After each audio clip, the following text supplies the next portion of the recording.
From the moment he was called up to the big leagues in 2019, Fernando Tatis Jr. has been such a bright spot for baseball. Not only has he turned into an incredible player, but the energy and fun he brings to the field and to the San Diego Padres is incredible. He's always smiling, he dances, he watches his home runs, he flips his bat, does pretty much everything that would make old traditionalists mad, but he simply does not care. He has changed the entire culture over in San Diego, and Petco Park is the place to be during the baseball season, as it's like a party atmosphere. The players love him unless they're pitching to him, the Padres love him, and most importantly, Padres fans and fans of all teams love Tatis.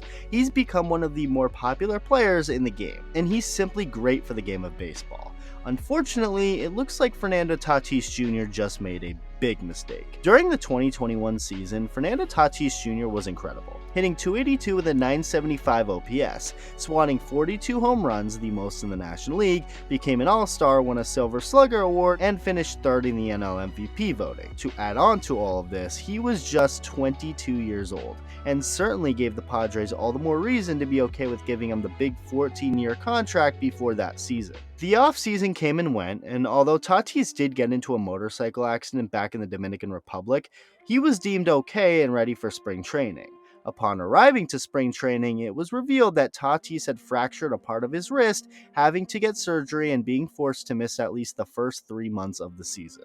The Padres started off really great without him, even catching up to the Dodgers at one point, but have since fell back way below them in the standings and will have to try and settle for a wildcard spot once again, something they failed to do last season after a second half collapse. The Padres haven't been the best team lately. They of course added Juan Soto, Josh Bell, and Josh Hader at the deadline among others, and are looking to go deep into October. But another upcoming acquisition for them would be of course Fernando Tatis Jr., someone who hasn't played all year for the team due to that wrist injury that ended up knocking him out longer than expected. But as of August, the superstar started his rehab and was expected to finally return to the Padres this month, something fans of both the Padres and of other teams would be undoubtedly excited about. In a recent rehab game in AA, Tatis went 2 for 2 with a double, a triple, and a couple of walks. He's clearly ready, or at least pretty darn close to it, which is fantastic news for the Padres. Until Friday night's news. On Friday morning, Fernando Tatis Jr. took a drug test, and he failed it, testing positive for a banned performance-enhancing substance called Clestibol. I'm going to go on a limb and assume you've never heard of Clestibol. I didn't, but after looking it up, I found that it's a substance commonly used to treat skin conditions, but is also performance-enhancing. Clestibol was actually originally developed in East Germany and used by athletes there to gain an athletic advantage. It is a derivative of testosterone, but is considered a weaker anabolic agent compared to some other steroids.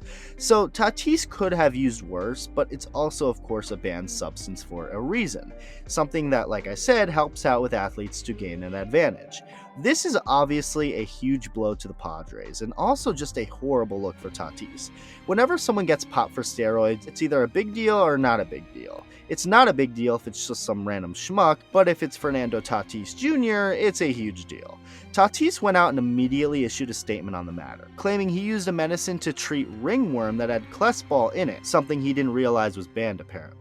Padres general manager AJ Preller had some stuff to say about the situation, clearly not happy, saying that he thinks they were hoping that from the offseason to now that there would be some maturity, and obviously with the news today it's more of a pattern and something that they have got to dig a little bit more into. Going on to say, quote, "I'm sure he's very disappointed, but at the end of the day, it's one thing to say it. You have to start by showing it with your actions." End quote. Tatis initially appealed the suspension, but then chose to just start it right away, and will be gone for 80 games, missing the entirety of the 2022 season and at least the first month of 2023. Crazy news, just shocking. Let me know what you think about this. Thank you for watching, and I'll see you in the next video.